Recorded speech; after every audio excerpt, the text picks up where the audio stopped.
Time of the year, every time there is a period called Bein HaMetzarim, which is just in Hebrew, just before Tisha B'Av, the 9th day of Av. It's on the calendar, on the Jewish calendar. It's a period of low key, period more as we call of mourning. The mourning for the destruction of the Beit HaMikdash, the temple in Yerushalayim, both temples, and that culminates with the fast of Tisha B'Av, which will be Sunday this year. We, throughout the year, throughout our life, we celebrate joy, we celebrate simchas, happiness, growth, as the Jewish nation has meant to do constantly, wishing each other always by simchas. This time of the year, as we're reflect on Tisha B'Av, and we're supposed to stop for a moment and we pause during this little time given to us around Tisha B'Av to reflect about times that weren't so great in the past. So we customarily bring a survivor from the Holocaust to share with us a first-hand account of their survival from the latest Churban, right in line with Tisha B'Av. And it has always been an inspiration to see such life in those that have come to speak, and joy and happiness. And that itself is an important thing to see, for us to walk away with, and to see how there's always a rebirth afterwards. And as we always say, Am Yisrael Chai. We don't just delve in sad times. We don't look back and just say, this is where we have to get stuck at, but rather we remember it, and it's a mitzvah to remember, Zachar, and we have living miracles coming here that we can celebrate with, and hearing firsthand the account, yet being able to celebrate together the future of Am Yisrael and the growth of Am Yisrael on the new shores and all over. So we want to thank Ms. Gloria Glantz for coming to us and sharing with her time to give us a first-hand account.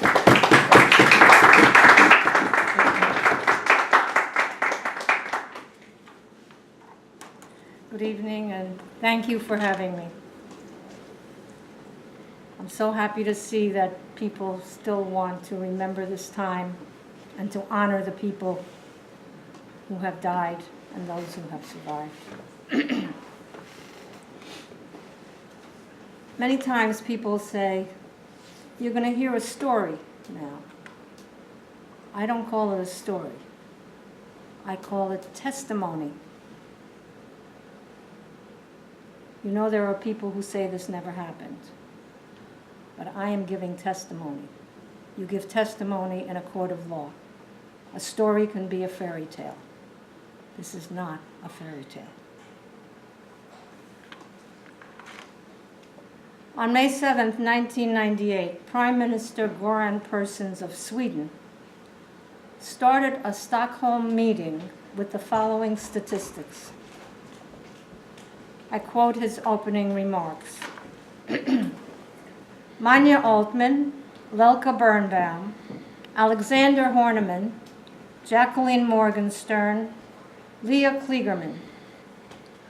These are the names of 5 children who were hanged in the cellar of the Bullenhauser Dam School near Hamburg from hooks on a wall. The first child was so light from disease and malnutrition that the rope would not strangle him. So the SS corporal had to use his own weight to tighten the noose. Then he hanged the others 2 at a time from different hooks. Like pictures on a wall, he would later say. 5 children, each a reminder of the efficiency of the Holocaust. It takes only about 15 seconds to read their names. But to read the names of all the victims, 8 hours a day, 7 days a week, would take 3 years and 7 months. 3 years and 7 months, that is the time that elapsed from the first gas chamber being built in Chelmno to the release of the last survivor. The time it took to kill 6 million Jews, 5 million Romanis, Jehovah's Witnesses, people with disabilities, dissidents, homosexuals, and others.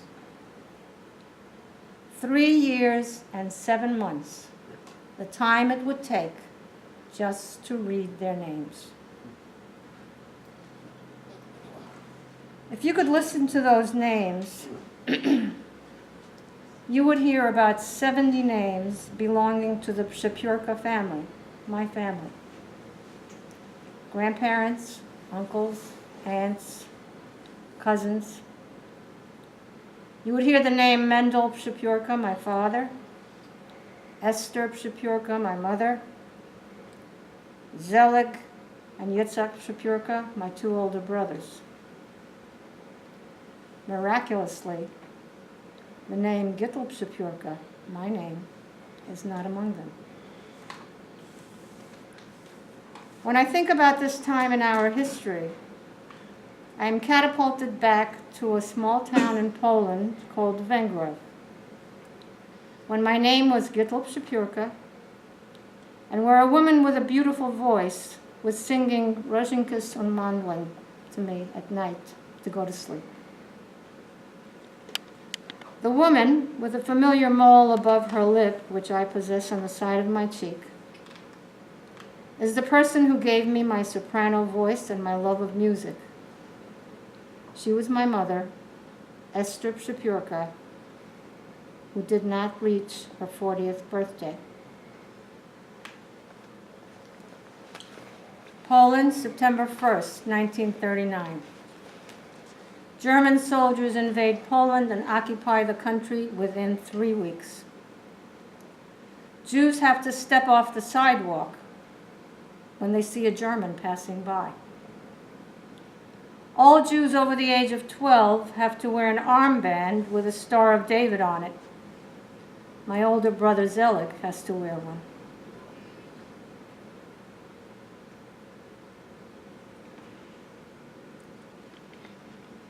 The Germans closed all the synagogues for Yom Kippur. On this, the holiest day of our calendar, they rudely removed the chief rabbi of Węgrow, Rabbi Jacob Mendel Morgenstern, from his home. They ordered him to put on his velvet hat, his robe. They dragged him to the open marketplace where the horses and the wagons were. And there they shoved a broom into his trembling hands and said, "Sweep. And when you're done, put the debris and the horse manure in your velvet hat and bring it to the dump." When he had completed that chore and cleaned the entire marketplace, he was ordered to undress. And when he removed his overcoat and his talit, a soldier pierced him with a bayonet. That was the last rabbi of my town. Węgrow was a small town, a shtetl, known for its tanneries. In 1940, the Jewish population was about 55% of the town. Jews had lived there since the 1600s. By 1944, the percentage of Jews was 0. My father, Mendel Shapurka, and one of my 5 paternal uncles had a small but thriving leather factory in the center of town, and our family lived nearby. My father was one of 10 children born to my grandparents, Rachel and Pinchas. And my mother also came from a large family, but they lived in another town. The love of this large family, as well as my place in it, the last of two children who were already about 12 and 9 years old when I was born, enveloped me like a warm, soft security blanket. I was treated like a princess. My mother was a teacher by training and had a beautiful singing voice. "Don't stop, Mama. Please keep singing," I would beg her. I wanted to fall asleep to her voice. I celebrated milestone events and played hide and seek with my brothers, Zelig and Yitzhak. Hiding under the bed was so much fun. I was the only one that could fit under the bed, so I had the best hiding place. Our home, it turned out, was very conveniently located for the Nazi plan. We were only about 12 and a half miles from the death camp Treblinka. So hiding was soon to cease being a game and had to become a method of survival. One cold, dark night in 1942, I walked through the woods with my mother. We stopped at a farmhouse where an unfamiliar woman opened the door and welcomed us. My mother was carrying a small cardboard suitcase with my possessions and a warm comforter, a perina, because Polish winters are very, very severe. If you can think of the coldest day that we had here, it would be the warmest day in Poland. My mother told me gently, "You have to stay here, Gittele." I looked at her very puzzled. I was 3. "And you too, Mama?" She just looked at me, shook her head, and began to walk to the door. I grabbed her coat. I began to scream. I wanted to follow her out the door. But I was restrained, and my mother walked out quickly, closing the door behind her. The kindly woman tried to comfort me. "Don't cry. You'll have a glass of milk. You'll take a warm bath. And tomorrow you'll be a big girl." The next morning I woke up with swollen eyes and asked, "Am I a big girl yet?" I had to become a big girl very quickly. That was the last time I saw my mother. The woman, Mrs. Kowalczyk, was soft-spoken, kind. That's me, and my only baby picture. My 2 brothers are behind me. She was soft-spoken, she was kind, she was very, very affectionate to me. I'm showing you these slides because they seem to be a little bit, I redid this and I realized that I didn't redo it on this particular one. Okay, here's my matka. This is Maria Kowalczyk with me. I only found this picture in 2004. Of course, there were days filled with loneliness and longing. I missed my brother's laughter, my mother's singing. I seldom smiled. I cried a lot. But as the seasons changed, the memory of my own family began to fade. My mother's singing, however, has been imprinted on my heart and in my own voice, and has remained a blessing for me all my life. Just want to see it. Okay. So, I just want to backtrack for a minute, because this is my father's death certificate, which I just recently got, about 4 years ago. And all this time, I had thought that my parents both made the decision to bring me to this woman, Maria Kowalczyk. I thought they both made that decision together. However, my father's death certificate, which is written in German, gives his date of death as 1941. Umgekommen. Umgekommen means died, but he didn't die. He was murdered. It says Anfang 41, beginning of 1941. And I was brought to my rescuer in 1942. So that means that my mother, with 3 children, no income coming in because the Germans appropriated all Jewish businesses and they took away my father's leather factory. You know how they love their leather. So my mother had to make this decision by herself. I am a mother now and a grandmother, and many of you. Can you imagine a decision that has to be made like that, to give away your child?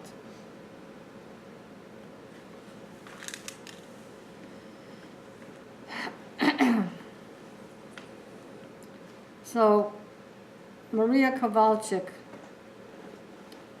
was generous and loving, and I called her Matka, which means mother in Polish. I got a new name. My name now became Gucia Anusha Kowalczyk, no longer Gittel Shapurka, a Jewish name. Unlike other people at that time, I had no material deprivation. I had plenty of food to eat. I had a warm bed to sleep in. There was always a huge vat of warm, fresh milk in the room where I slept. I had even seen the cows being milked. And one day, I asked my matka for a glass of milk with my kielbasa sandwich, my salami sandwich. And she said to me, "You can't have milk with kielbasa. You're Jewish, but don't tell anyone." This was, I was 3 and 4. I didn't tell anyone.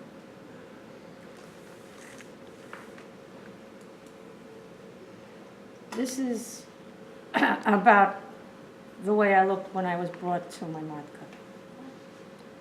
I have my granddaughter, Lexi. She's going to be 6 in 2 weeks. She looked exactly like this, poor kid, and she was 3 and a half. I usually played alone because there were no children my age around the farm, and I had no toys. My favorite pastime was picking the wild flowers at the side of the road and making crowns for my matka and myself. In the summer, I meandered in the garden among the fruit trees and the flowers, picked fresh cherries right off the tree. I was with my matka and her beautiful blonde, blue-eyed daughter, Stanka, one gorgeous summer day, when some German soldiers entered the garden. Stanka said, "Show the soldiers how you sing and dance." You know how we show off with little kids. And the soldiers echoed, "Sing for us, dance for us. We'll give you cukierki," which is the Polish word for candy. Somewhat shyly, I obliged them. They could have eradicated my life right then and there, but they allowed me to live another day. One day, I innocently entered the barn. And there I saw 2 legs in the hay. I ran into the house screaming wildly, "There are Jews in the barn! There are Jews in the barn!" I had no idea what the word Jews meant, but I guess I must have been hearing conversations around me, so I thought it was something to be afraid of. "I took care of them. Don't worry," said Matka. It wasn't until many years after I left Poland that I came to understand why Matka said that. There had been 2 Jewish women in the barn, a 13-and-a-half-year-old Marilla Friedman and her mother Malka. that she was also hiding. But Matka transferred them very quickly to her attic space because her husband, Matka's husband, Michał, drank heavily. And she was afraid that if he got drunk, he might reveal that they were hiding Jews in the barn. And the penalty in Poland for helping a Jew, even with a drink of water, was death to the whole family of the rescuer, not just the Jewish family. So she kept it a secret even from her husband, and they also survived the war. My bed was under a picture of the Blessed Mother Mary, Mother of Jesus, Matka Boska in Polish. I had seen it in church that I attended every Sunday with my Matka. And more than once was I suddenly awakened in the middle of the night with a flashlight in my face. The flashlight in the hands of those menacing, leather-booted soldiers. How did they know where to look? Had someone led them to Mrs. Kowalczyk's in hopes of getting a pound of sugar or half a pound of butter? Because the Germans gave rewards for anyone who would turn in a Jew.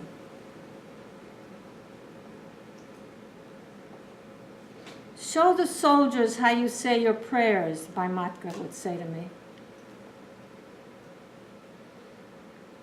So sleepy-eyed and terrified, I put my palms together. I thumped down on my knees on the cold, icy floor.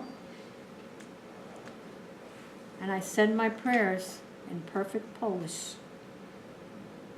to the Holy Mother. The soldiers left. They found no Juden in the house that night. So sometimes when I speak to younger people, young classes of kids, I say to them, well, do you think I really fooled them? Do you think I thought I was a Christian? They thought I was a Christian child? You know, I'm standing here, and most of them raise their hands. Yeah, of course, you fooled them because you're here, right? One little girl raised her hand once. She says, I don't think you fooled them. One little girl. She says, I don't think you fooled them.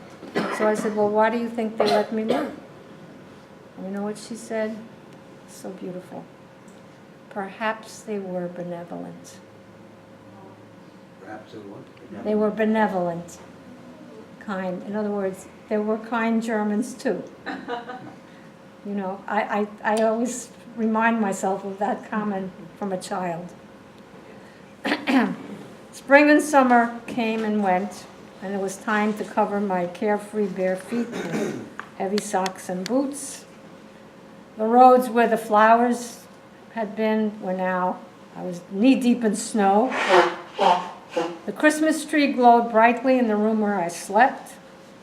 The Poles are known for their beautiful Christmas ornaments. And on the tree there was some bell-shaped and star-shaped green sprinkled cookies, so if I got hungry in the middle of the night, I could help myself to an ornament.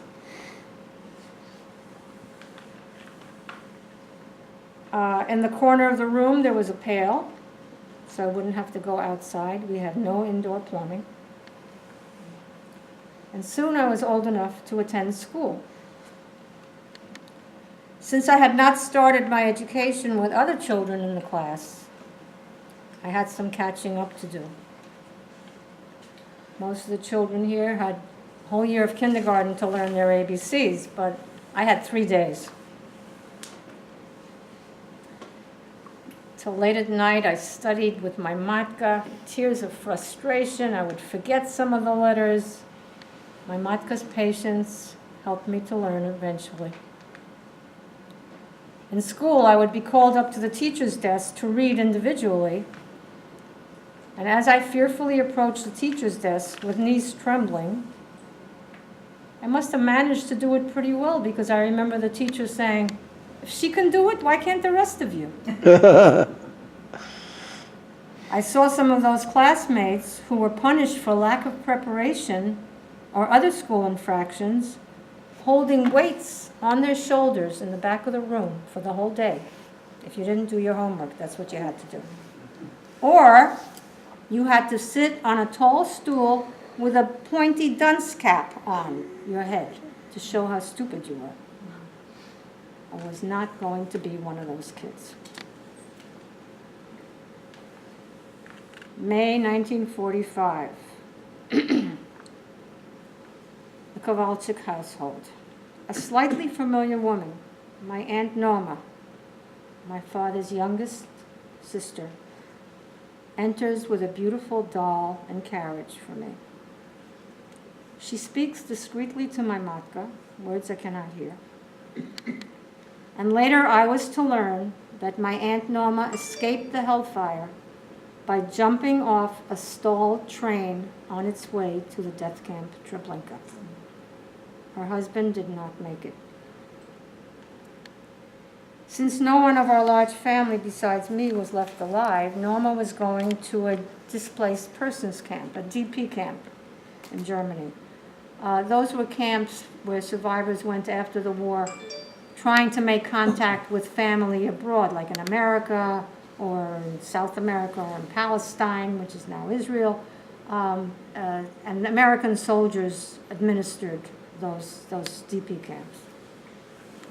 So Hitler was gone, the war was over, and Matka made me a beautiful new coat and hat, and she said, we're going on a trip.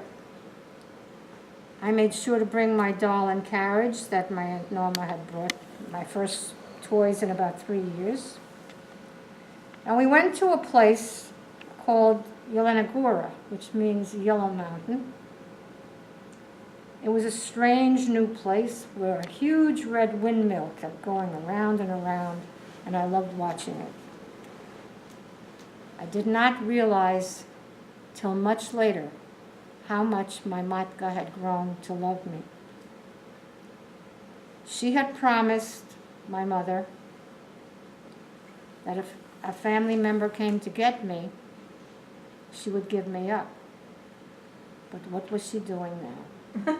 She was taking me to a remote place in the hopes that I would not be found and I could stay with her forever.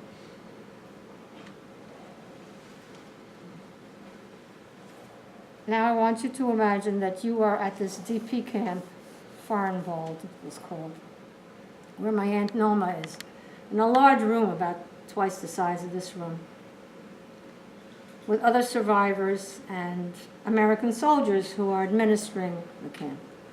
She's very frustrated. She's looking around. Her eyes are darting all over the place. She wants to do something. What does she want to do? Somehow, she wants to notify my Aunt Esther, who had emigrated to America before the war, my father's older sister, my Aunt Esther. She wants to let her know that she's alive and that I'm alive. Aunt Norma speaks Yiddish and Polish. The American soldiers speak English. She doesn't know one single word of English. How is she going to do this? She looks around, and suddenly she does something brilliant. This is what she does. She yells out, Esther, Max, Bernstein, Bronx, New York. Esther, Max, Bernstein, Bronx, New York, hoping that there's a soldier from New York, an American soldier. She's trying to make some contact with her older sister.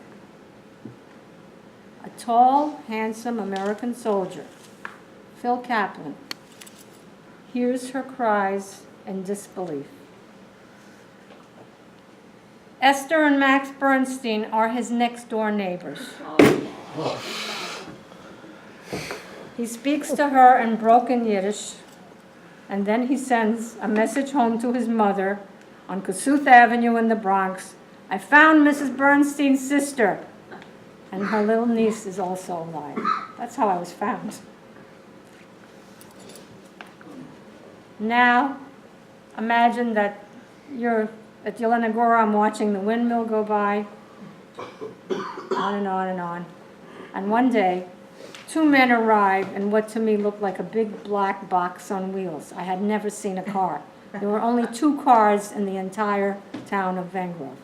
Everybody else, horse and wagon. These 2 men were representatives of the American Jewish Committee. They were obviously sent there by my Aunt Esther and Uncle Max, who hired a lawyer, did some research, and found me. No internet.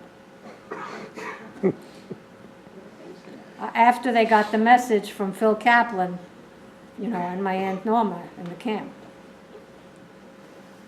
And they're speaking to Matka, something about America. And then, what do? They try to convince me to go in the car with them. Oh, you'll have wonderful adventures, you'll see interesting things. We have chocolate in the car and cookies. I said, can Matka come? They said, no, but we'll bring you back to Matka. Well, she didn't come. I was forcefully removed to the car. I never saw my Matka again. It was nightmarish. The traumatic separation from my Matka yet again deadened my memory of ensuing events. This is my Aunt Esther and Uncle Max, my father's oldest sister. And after a few days, I found myself at an airport with a strange woman taking care of me. And this woman had terrible scratches up and down her cheeks, fresh scratches on her cheeks. And I wondered where she got them. So I asked her. And she said a cat had done it. Didn't take me long to figure out. In my wild, uncontrollable moments, I had been that cat. I had done that to her. The next stop was an orphanage run by Lutheran nuns in Sweden.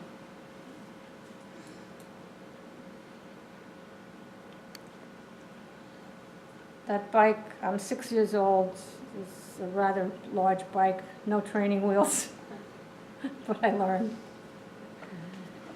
Everybody was wearing white headgear and the same habits, and I had my own room. I had to keep it tidy and clean. As a 7-year-old, I felt quite proud to have this responsibility.